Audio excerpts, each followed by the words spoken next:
Welcome back to another episode at The Heart Speaks. Today, we are going to talk about art and what is considered art.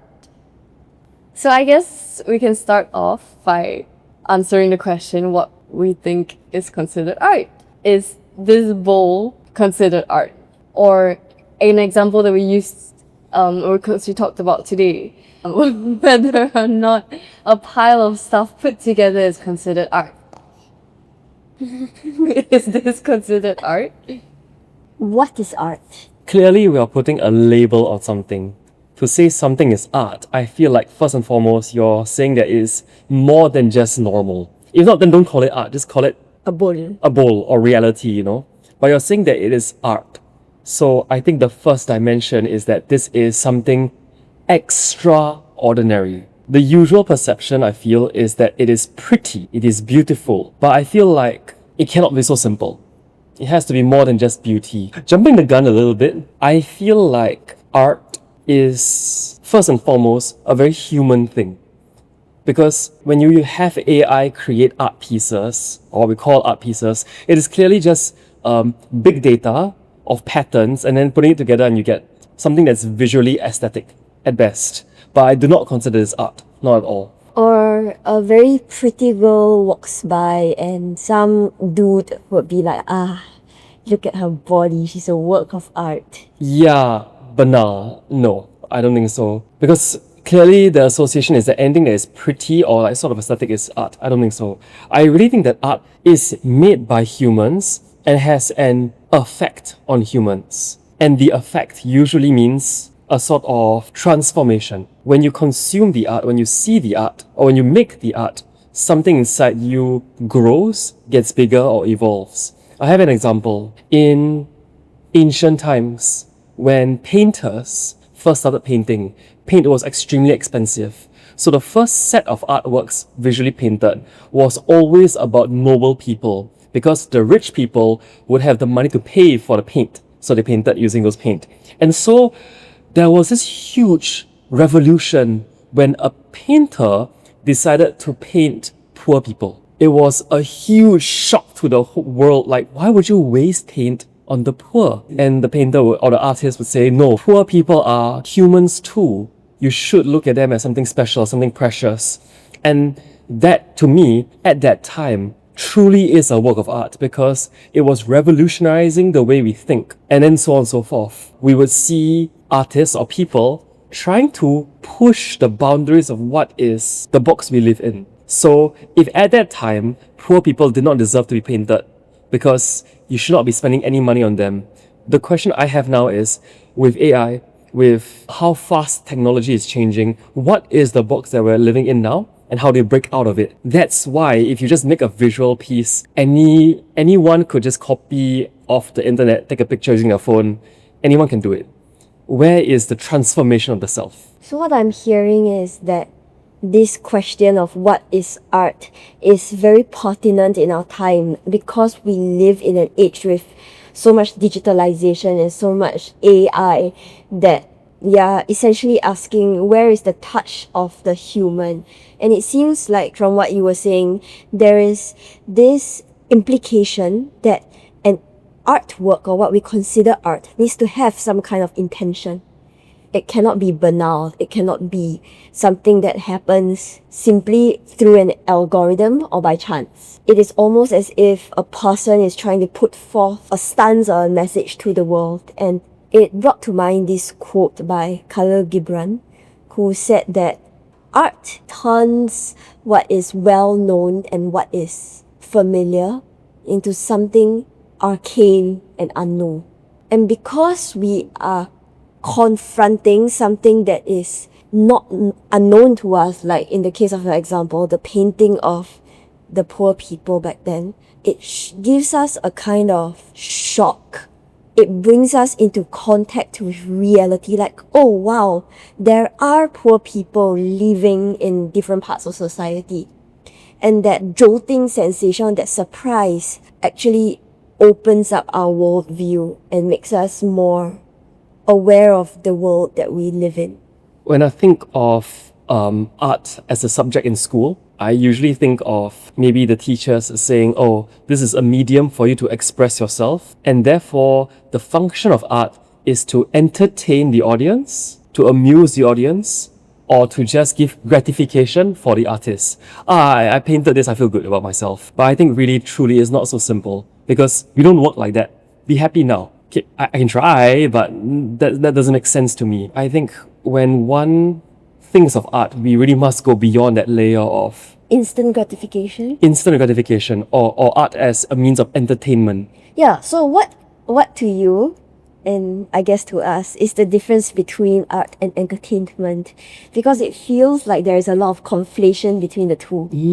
And I read this somewhere, I think it puts it beautifully, which is art focuses, entertainment distracts. Art focuses and entertainment distracts. I'm going to paint a certain image of someone. Let's say I am a middle-aged gentleman having a 9 to 5 job. There's a certain rhythm to my life and I feel existentially stuck. I feel tired of my life. I want to change my job. I'm disgruntled. I'm not happy. I'm irritated with my wife. I'm irritated with my children. And life feels unbearable. So when I consume entertainment, say through movies or through social media, I feel a sense of relaxation. It's kind of like there is an escape from life. I enter maybe the Marvel universe and suddenly I can, for a moment, forget about the woes of my present life and just immerse myself in that. I feel like that could be a reason why people want an escape. And we have to be very careful. Like, I think there's nothing wrong with, everybody wants to be comfortable or entertained or feel good. But to be very careful about when do we constantly use entertainment as a source of escape, or when, we just accept it, we enjoy it, and we move on. Yeah, and I do know of people actually who actively watch Korean dramas every day. And the moment a series ends, because it does end, there's this sense of like, wow, I don't know what else to do with my life because it's concluded. And I also know people who will watch it right up to the second last episode because they don't want to deal with the feeling that the entire series is going to come to an end. At which point, and this is not to say that there is no artistry in Korean dramas, but I think the question is, these popular forms of, I guess, media consumption, and this can apply like not just in media but across every single art form, are we bringing the human being closer to a certain truth, or are we presenting a fodder, a blindfold, a tranquilizer? I feel like very quickly a big question is coming to mind, and that is the meaning to life. Because if art is purely meant to entertain or is primarily meant to entertain, as many people would think so, then it feels like my meaning to life is to be entertained, full stop. Like, I work hard to be entertained, I work hard to be comfortable, and then I die.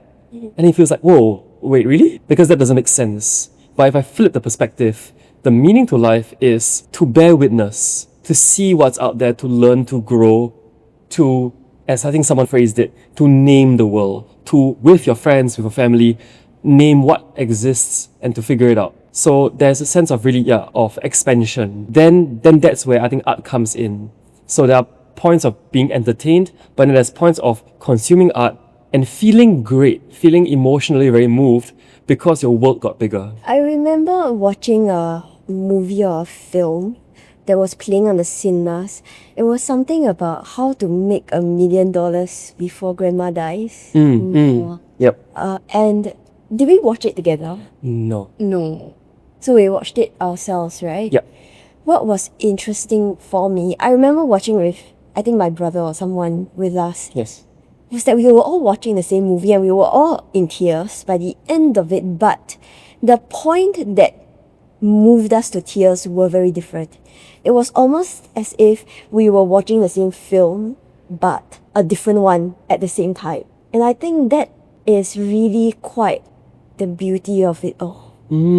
The inner questioning of why am I particularly moved when only at the end of the movie, or like why were you particularly moved, I don't know, for example, when you see the scene of her passing.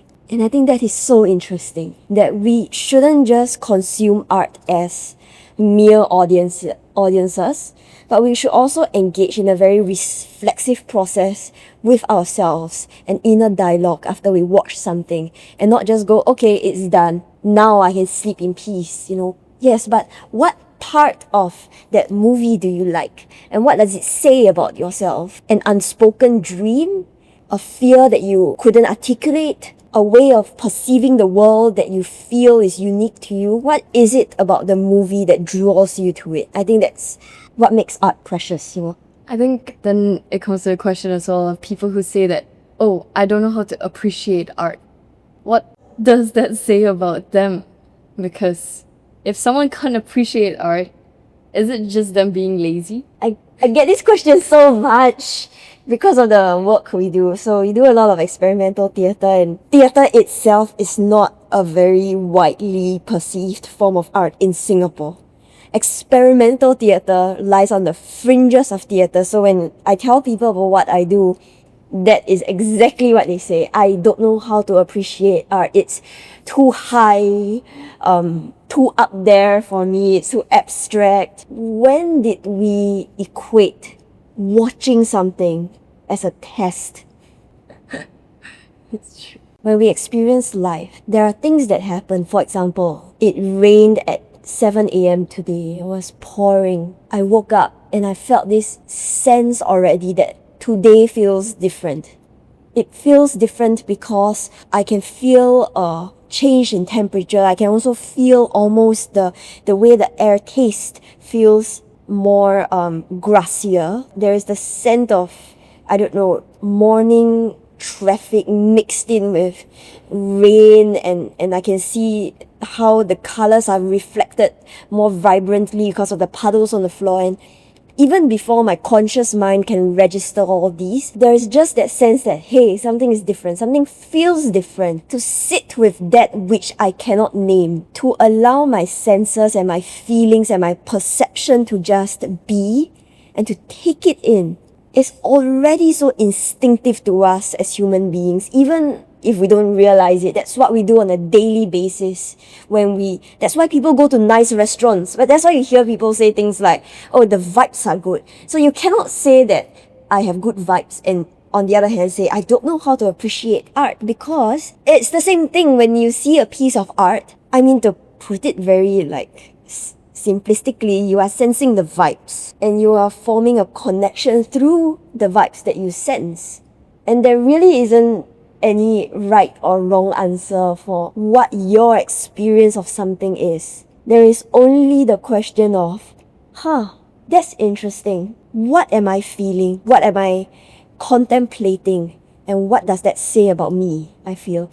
How about when someone looks at something, a piece of painting, and they go, oh, I don't feel anything? I feel like context is very important, because when someone, I guess, let's say, take an example, looks at a painting in the National Gallery and says, I don't feel anything. My question back is, do you want to investigate? Do you want to spend some time investigating? And I can give this example. I was with Ranice at the National Gallery. I saw this artwork by an Indonesian, and I felt like, I guess it looks nice, full stop. Then Ranice says, no, not so quick to just say, I like, I don't like. Do you have questions about it? Is there anything that provokes interest? I'm like, I don't know. I don't know what to be looking at. And I guess maybe some context could be helpful, because, for example, she says, look at the year it was made. In this time, Indonesia was going through some civil war. Look at the tribe that the person was from. Look at the color that she used. Look at what looked unusual in the painting. Why did it seem like the window was so small? Why did it seem like the sticks were so big? And each thing would showcase, I guess, what the artist felt was important. So it's like I am, in a way, thinking deeper about the intentions of these artists, because the artist had put a lot of intention into it, and that tells a story, that shows like what I find important. For example, gold being that of something spiritual, the window being right in the middle of the painting being that of like a window to something else. So I, through the painting, could understand the pain of that artist, And that made me feel like I went on a journey. So that was interesting. But it could only come to light if, number one, I trust that the artwork had a lot of attention put into it. Which means if it was very flippant, if I do this, that's a piece of art. There was no attention there, so there's not a lot we can analyze about it because there's no story being told. No sort of, I guess, emotional experience that's being transmitted across. I remember that example, and I remember that one of the things that I asked was, where does your gaze, where do your eyes feel most attracted to look at? Then you were talking about the door frame that was painted in gold. And I think this is a very important point because a lot of the times in visual arts exhibitions, I realized that the way the paintings or the photographs are being curated, it's intended to almost bring you on a journey through the exhibition. So sometimes it might require you to bend over to different levels physically to demonstrate the journey of something. I mean, even in the simplest sense, where do you notice where your attention is? How is it shifting? Where is it going? And knowing that, realizing that you are experiencing this image this way is also part of that your physical senses being open and receiving it. But are we also then increasingly numbed to our sensorial touch feelings in our bodies because of how disembodied our lives have been? And maybe it is this sense of disembodiment that when a person is confronted with a piece of theatre, a piece of visual art, anything, music also, it's almost as if, I hear things and I see things, but I am not really looking or listening to anything.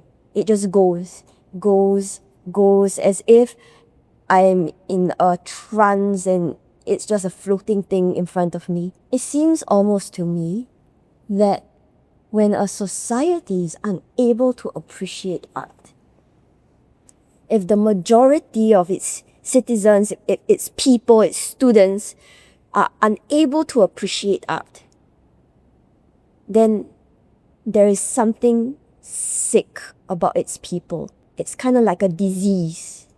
This disease of disembodiment that is kind of growing inside, and I think we really, really need to ask why. Yeah, I totally agree. In what I'm paraphrasing or understanding, it's like a person sees an artwork and goes, I don't know what I'm seeing in terms of I don't know what is the first thing I noticed.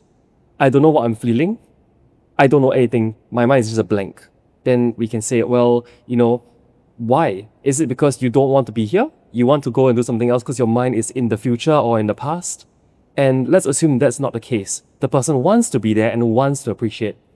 The person looks at the artwork and goes, I also don't know. I don't know what attracts me or where my attention is. Then that begs me the question, do you not know what you're thinking about? Perhaps that muscle of training, I'm thinking about that blackness of the coffee. That's what strikes me the most. This question, I think potentially some people... Or even the awareness to know that you are thinking about the coffee. Yeah, correct. And I think that totally hits, which means to say those people will struggle completely to, as we say, appreciate art. And that's why I feel like sometimes they'll be more attracted to, I would say, certain art that is quote-unquote more accessible. For example, movies, whereby you don't think, but because of how the music is drawn, because of how the story or the narrative There's a formula to how the narrative is being presented also. Correct. And if you're very numb to your awareness, you will still feel something. You can still feel very emotional, you can still feel something else. And I'll say, okay, maybe context-wise, that art of sorts is something that will move you more. And maybe even transform you more, then so be it. That artwork is for you. I thought, like for example, when I'm kind of segueing over to bad art, or art that I would say, this is bad. What is bad art? Because for example, if a theatre production is put up, and then a lot of people say, hey, I love it. And I go, well, it didn't transform me. It's everything I already knew. Nothing new there was no new perspective that I gained from this.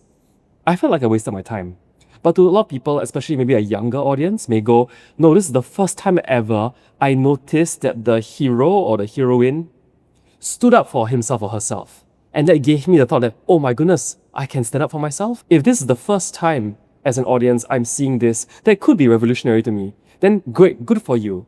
This is not the first time for me. So as you can see now, there's a divergence in terms of how the audience receives art. Could be bad for me, could be great for the other person. And that's okay, which is why art or things that are created by people has a place for different audiences. I also don't know. This is a genuine question. I also don't know if there is a thing called bad art, because I think that the way we understand something that's given to us depends on our own, in Chinese, 领悟性. It depends on our own, I think, level of wisdom. So even like Inside Out, a simple movie about learning how to handle your own emotions, can actually be a stunning journey of self-reflection and self-questioning. Or it can just be, oh, this is a kid's cartoon about the coming of age story of a little girl.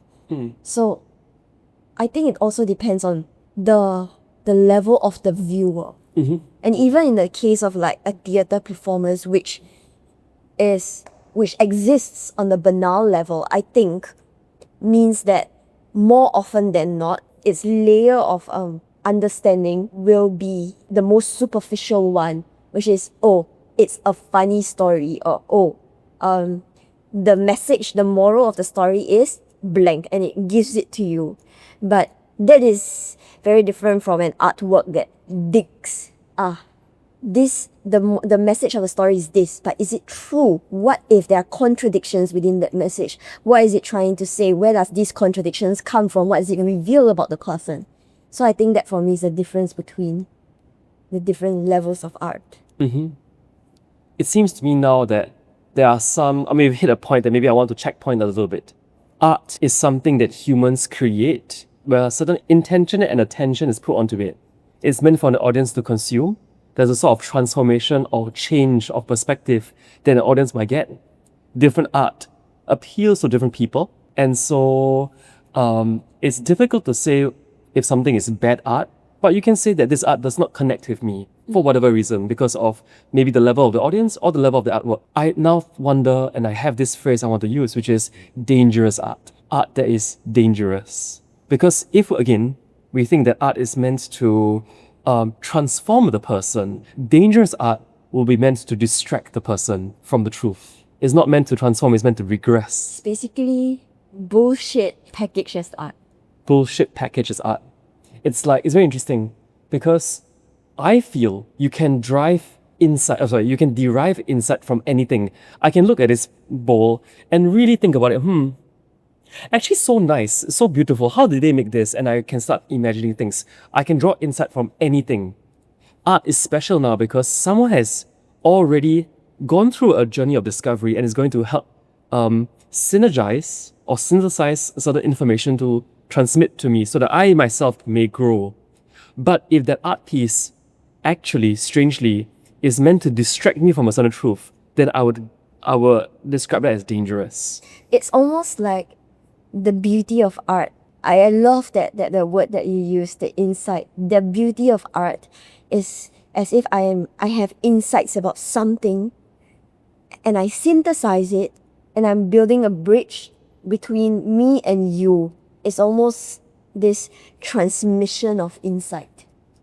Yeah. It becomes very, very interesting here. If, for example, there is a very superficial theatre piece about a person saying, I realize I should not lie because if I lie, bad things happen. And you go, well, duh. Oh, wait, the artist was a 4-year-old kid who is learning for the first time that, yeah, maybe I should not be lying because it affects other people. We may go, oh, that's so gorgeous.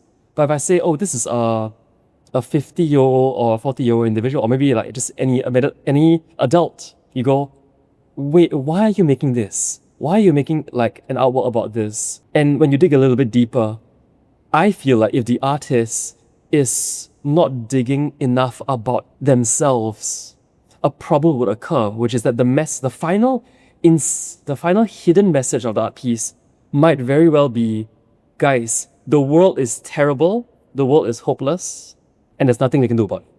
Something like that. I think that's where a lot of I realize expressive art stops at.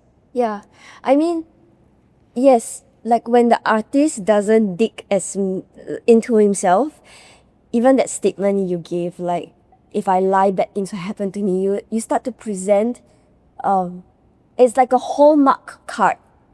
So what? Why the fuck must we care? And it's not even necessarily true. It's like it takes something that is sometimes true and then it sells it to you as the truth. And I think that's very misleading, and I think almost like, how dare you call yourself an artist, because this is a complete abusing of your own talents and voices and whatever instrument you use to make the art with. I want to share also, when you were speaking, this example of, I was in a class where I was a student, and the teacher of that class was trying to give us a drama exercise. And it was very simple. It was, give me a smile. No, perform happy Perform happy. and give me a smile. And then he will go, your smile is not big enough. Happier. Happier, bigger smile. Or like angrier, I want to see angry, stomp your feet. And I was sitting with this rage and this disappointment throughout the workshop and after the workshop, when it hit me that what I felt was very similar to feeling emotionally raped. As if someone is going, if you are happy, you have to act this way. If you are sad, you have to act this way. And when we take the complexity of a human being and we reduce it to a set recipe, we are essentially cancelling out everything that's beautiful and unique about the human experience. There are many, many people who feel extreme sadness and they would smile every day in their daily lives.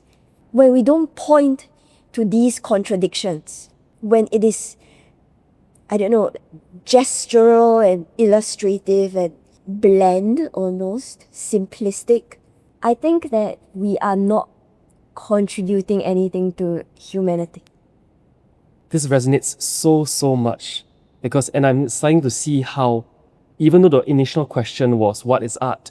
We are now crossing over into education. Art as a means for education of the soul. Another crossover is art as power.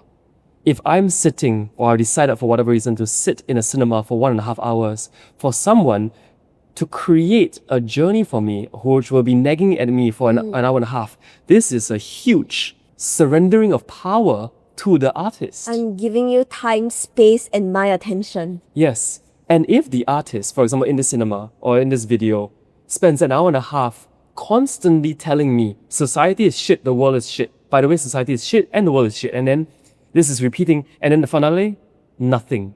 What am I supposed to do? If I was young and impressionable, I would agree. Because for an hour and a half, very confidently, the video has been telling me this. If I was an adult, I'll get angry. I'm like, why are you telling me this? I already know. And so what? And I think that, again, is horrendous. This is propaganda. I mean, in the days of World War II, it was clearer how propaganda worked. But nowadays, I feel like it has morphed itself. This is another form of, I guess, manipulation, and it's terrifying. Yeah. It is propaganda. It is a sense of banking, right? Like a sense of, I am imposing my own understanding of the world onto you, and you have no choice but to sit there or to be a student in my drama classroom and participate in this dissemination of my understanding of the world. And when things like that happen, I go, yeah, let's not take art making for granted. So then I want to ask you guys, in terms of someone who actually has done art for a long time and is graduated with a PhD in art, this is where I bring in quantity versus quality practice in art. Do you think there's a certain way you have to approach art creatively? Because this ties back to the education system. How does your experience of getting taught how to do it affected the way that you actually did it? I think for me, I have always been the kind of person that likes to do the opposite of what people tell me. So when I went to school and I saw what was trending amongst my peers, I very instinctively wanted to find out why I was not attracted to these same forms and what was my investigation and my research about. And I see that happening now also, where I think coming out to work, I understand the pressure of needing to churn out works because that's how you get paid, that's how people recognize you. But I've started to realize that at least for me, what fuels me, what is creative for me, is this ongoing investigation. It is the creative process of unearthing and rediscovering and researching.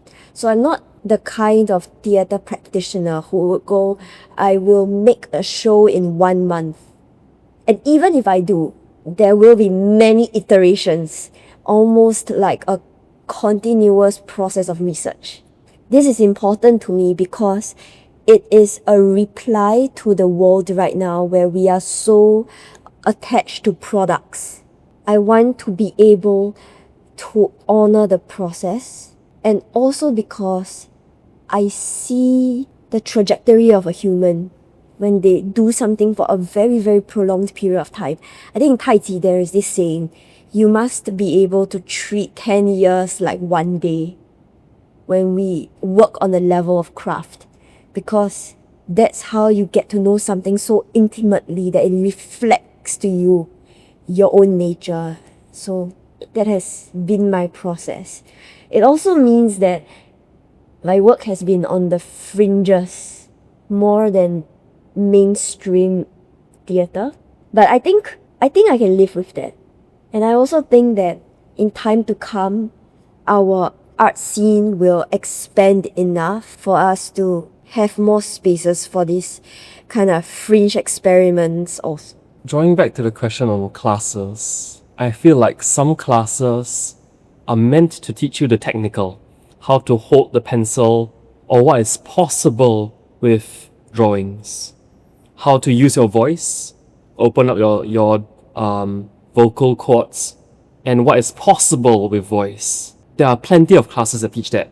But the next level is, how to express yourself. I think that's the qualitative part of things. So it's like, okay, I know how to draw in general, or maybe I don't know how to draw. I can still use the pencil markings to kind of figure out actually how I see the world and then change my perspective or reanalyze my perspective from that. So then therefore art becomes a tool for self-discovery, or art making becomes a tool for self-discovery. I feel like, as you mentioned about, making theatre that's at the fringes, so often these days, maybe the general public thinks of art as purely technical. How pretty you can draw, or how beautiful sort of your voice sounds. And therefore, a funny question that comes after that is, if I'm really good, can I make a lot of money? Can I sell my artwork for a lot? Or if you're a really good theatre practitioner, that should therefore mean that you can create a theatre piece very quickly, since you're really good at it, right? And the quick answer is no. We must not confuse art making with capitalism, with money making. Survival even. Or survival even, yes. I feel like artists that feel angry that they're not making enough money should really rethink a little bit. Like, there are many other ways you can make money, to be angry that society is not valuing your art and not putting a number to it is completely the wrong question to be asking. So for example, I make a bowl. If the bowl sells for a lot, it means it's valuable. I would say no. If it's valuable to you because you learn something about your soul as you're building this, then it is meaningful to you. So the function of art making again should be to transform the self, not for society to put a number and therefore, okay, you're a great artist because it sells for a lot. Yeah. I think a poet said this before. I think Letters to a Young Poet, that was the book. And in it, it was this dialogue between an aspiring poet and a senior poet. And then the emerging poet, aspiring poet, was asking, how do you know that it is my calling to become a writer? And then the reply was, there is no way to know, but when you are completely alone in the dark of the night, you have to ask yourself, what do I want to do? And if the answer comes, I must write, there is no other way. There is truly nothing else except writing. Then you know that this is essentially a calling and yes, come to you. And I think the way of making art is so linked to faith, something that comes out of necessity. And it is the purity of this necessity that gives it shape and gives it meaning. Just like a tree doesn't go, I wonder if I grow very beautifully, it might rain tomorrow. A tree doesn't ask that. The flower doesn't bloom in order to show that it is worthy of, I don't know, getting nutrients from the soil. It just is. And it is antithetical to the way we are working in the world, because we're so used to that feeling of, if I am of value, only then I would survive. And so you are working to get something instead of working for work's sake. Yeah, I feel like a lot of new artists, typically maybe they are put into the craft because their parents tell them to do so, or they found that, okay, maybe I have a small inclination or talent for it. And then they think, I want to get big. I think that if I keep working at it, eventually I will be famous. Maybe more so, say for example, even for acting. If I train my acting skills, I can reproduce emotions in a certain way. People will love me, and then therefore I'll become famous, and therefore I'm worth something. It's a very, very dangerous notion. This whole thing is a very dangerous notion. I feel like if you look back into history, the reason why some artists were considered great was because, again, the art that they made changed the world's perspective on something. Like people go, oh my goodness, I never thought XYZ. I never thought that you can melt in Cyrili's paintings, for example, things in a certain way to help us relook at things in a different way. Yeah, if we keep art making in the level of reproduction, in the level of aesthetics, the human condition doesn't change, and so the artists that made that artwork should not be questioning, am I not good enough? I think the real question is, why are you making art in the first place? If it's purely for money making, there are better ways to do it. If it's purely for your self-validation and worth, you will never get it.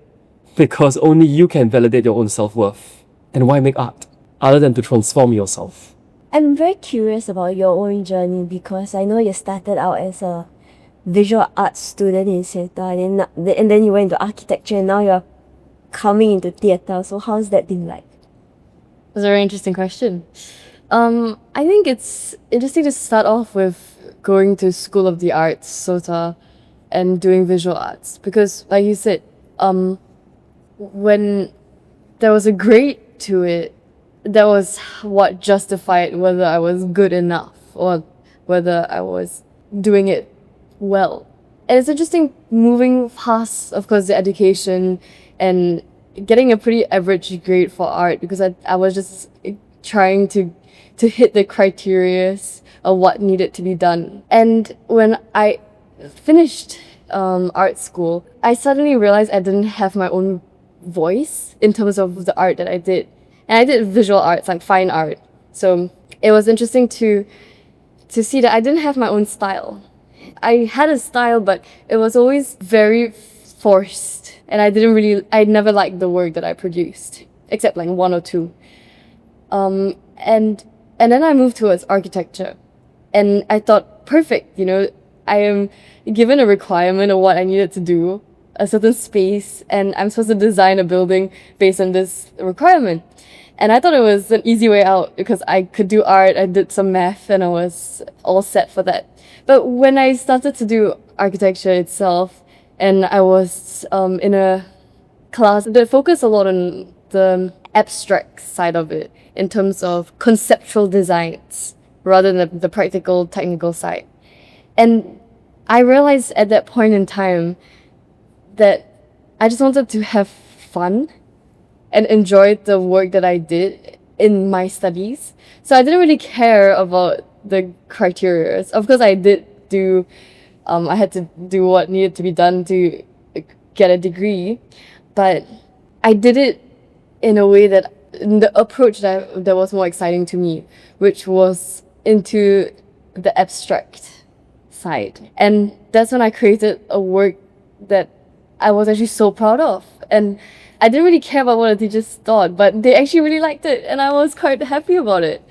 But then moving forward, I realized that I couldn't present my work to people in a way that they can see it. I was very hidden about the work that I did, and that's when I went to your guys' play, and I saw how beautiful it is for you guys to share this experience of you doing it in front of an audience. And that was something that was such a crazy thing for me, because I'm always doing it behind the scenes and showing off the final product. You had to, in a way, redo the whole art piece on the spot that you've been practicing, which was a huge skill that I really admired, because I couldn't even present my own work in front of an audience because I was always so scared and intimidated by people. So it was quite a change when I decided to join you guys for your workshops to learn more about that inner voice that I'm so scared to show the world. Which is why also I started this podcast. So it's quite interesting for me to come out of my little shell and join this experience of finding my voice through art, in this case theater. And that's why I wanted to talk about this topic too, because how necessary it is to be creative and to explore that creative side that exists within you, in a way. Something you mentioned of, I have fun when I do art. Some people stop there. And that's great. If you're feeling, hey, this is fun, that's fantastic. Don't stop. Keep making art. And very quickly you'll find, shucks, the first thing that I was doing is now boring. Then what would make it fun? How would it evolve? Of course, if you try something new for the first time, it might be just fun full stop. But if you work at it, and that's what I guess makes you an artist, you keep at it and keep asking yourself, when am I bored? How do I surprise myself? How do I grow myself? Then I feel like you're on the right way. That was beautifully put. Thank you. So do you want to elaborate more about how art can correspond to finding yourself? How doing art correspond to finding yourself? Maybe very quickly to mention a lot of other skill sets, say for example, medicine, being a doctor, very quickly you would find that it's very practical. There's a very efficient way to get to the answer, or an efficient way to get to a goal. But in art creation, what's the goal? If pretty is the goal, then let's just ignore that, because AI can do it really well. The goal is actually the heart. Where am I right now? That is actually the goal. It's not very practical, and it's not very clear what the answer is. Therefore, it is very human. And thus, I guess working on your art becomes like a tool for you to see yourself. When I first started doing theatre, I remember this so clearly. I would speak so softly, the director couldn't hear a single word that I was saying. I couldn't come on stage on cue because I was too shy. I felt like when I was watching my peers perform on stage, there was this inner explosion inside me that goes, oh, like this is so creative. Like if I were to play that character, I would do this and this and this. But then if you look at me, I was just still. I wasn't moving at all. And I think the process of doing theatre made me lean into the fear of being seen. And as I learned how to not judge the sound of my own voice, or how to serve the scene or the story above my own shyness, I realized that that distance between what I was experiencing inside, that fire, and my outer appearance became closer and closer. I feel more myself because I am now able to truly express my own impulses and my own thoughts as myself, as my own body. And I think that has been a very rewarding journey for me. Has art helped you find yourself? Slowly, because for the longest time when I was I was painting or drawing or even doing pottery, I was always sitting in my own thoughts when I do it. A lot of my friends can watch something on the side and draw or do their architectural work, but I could never do that. I need to be like super focused in the work that I do, and that made me become a person that thinks a lot. So in that sense, maybe it has helped me understand a lot of my emotions, but I didn't know how in my own thoughts, but I didn't know how to translate that in my own body. So that's when I started to have difficulty articulating the things that I want to say, because I never did works that puts me in a very uncomfortable position.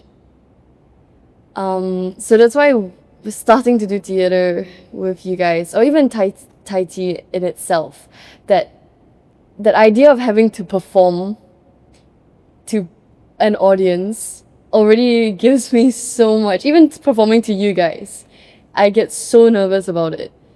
And as much as I thought I knew how to express my emotions in my head, I didn't know how to control it within my body, if that makes any sense. So doing theater right now, I'm starting to connect more with my body and my mind, and not forcing out this pretense in a way. Theater like the workshops that we've been doing, which is not something that I thought theater was. I wasn't pretending to be someone else. We were just trying to play ourselves, which that itself was so difficult. Like, why can't I even act like myself? So I think that was a very interesting journey for me when I do the workshops with you guys, that I'm starting to understand myself a bit more. So I think that creative aspect has definitely helped me in understanding my own self, or even my own voice. I like the word she used, pretense. Because so often we are performing what we think people want to see of us. Like literally just now when I was in the toilet, I scrolled through Instagram, then I saw a post, and the post was talking about every day I wake up and I need to choose what mask to wear. And I always ask myself, who am I performing for as I walk out the door?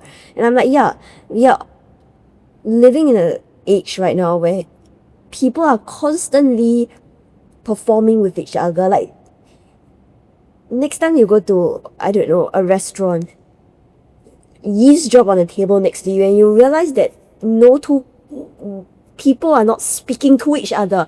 They are speaking tangential topics at the same time. It has no relationship with each other. Or like, for example, in the film that we watched that day, My Dinner with Andre, there was that idea of his mother was on the verge of death, or she just passed away, and in his gathering with his closest friends, he was coming up with jokes and being the loudest person in the room, all of that to mask this pain that he was feeling inside. I think I am interested in theatre that is not banal. And by not banal, I mean theatre that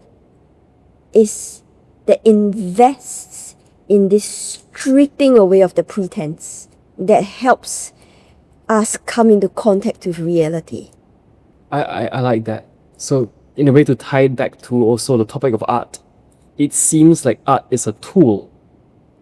But if you don't take it seriously, it just ends that way. It's just a reflection towards you and you go, that's about it. But the art that I guess we are interested in is that which helps you connect closer to reality. It's interesting that we talked about how people wear their masks so often that they forget they're even wearing a mask. And I like the concept of relearning things you already know. Because each day I wake up, even though I've done art for the past 10 years of my life, I still have something more to learn or relearn it. Even sometimes I look at a pencil and I'm like, how do you even hold a pencil? Actually. Yeah. I want to talk about the topic of improvisation and how, yes, you can make art or to reenact a whole skit, but what is the difference between making your own from scratch and following your impulses versus copying a script or copying an artwork that has already been made? Which is, of course, going to be interpreted in your own way, but what's the difference? I think there are two things here. One is performing scripted works, a score, a given score, and the other one is devising your own score. And then also the idea of structure versus improvisation. My personal opinion is that there is improvisation in everything. Even if you sit down and you play Beethoven's Fifth Symphony, there is improvisation in it. Even if, say, I'm doing the same Tai Chi Tao Lu every day I get into it, it will be slightly different because the being is not a machine. We cannot replicate things to a T, and the point is not to replicate things to the T. The point is to find out for yourself, how does the form land in my body, in my ears, in my brain, in my entire soul today? How does it creatively feed and nourish me today? And the tighter the score, even say if it's a very well-known song, the tinier the improvisations, but it is always there.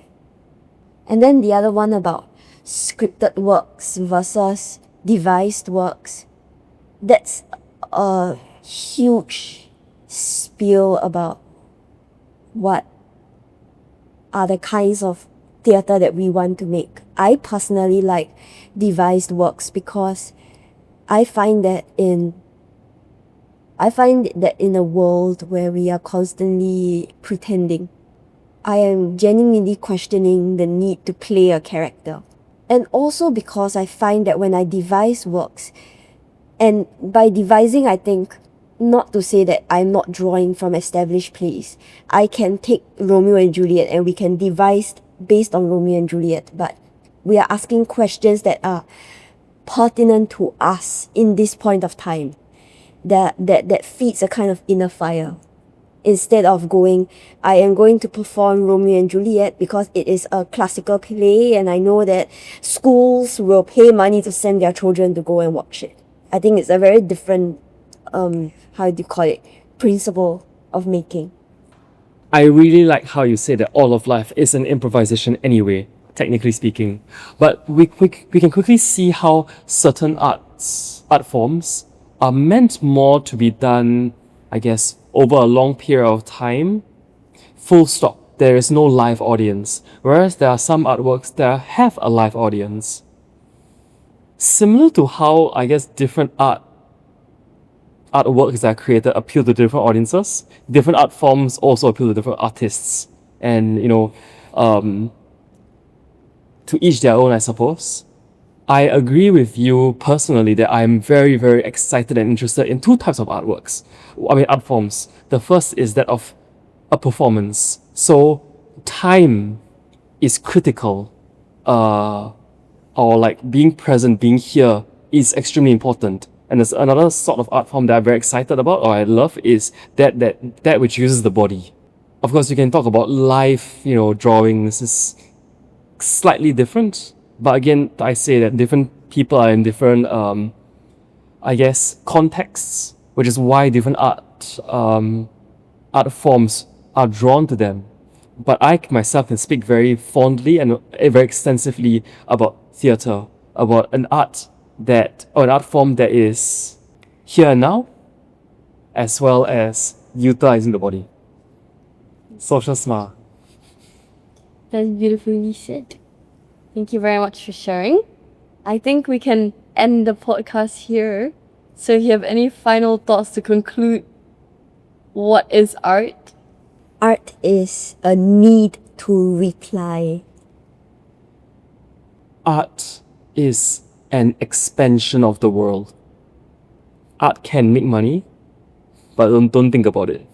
If it comes, it comes. Art is my favorite tool for finding myself. Okay, thank you so much for watching, and leave a comment if you have any questions. And we'll see you again soon. Thank you.